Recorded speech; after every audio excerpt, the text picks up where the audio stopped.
it is really good and a nice journey, because I was also came to know this community recently and I become the part of that for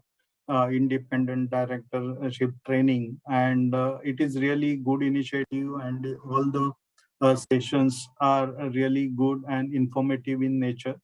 Always when we see and cross domain function, so what is happening, we are not thinking only stereotype kind of thing, because if I am in the my area and I'm just thinking in my own direction, I may not get the different viewpoints. But when cross functional teams are discussing or they are giving their views, so it is a learning, new learning kind of things, where people are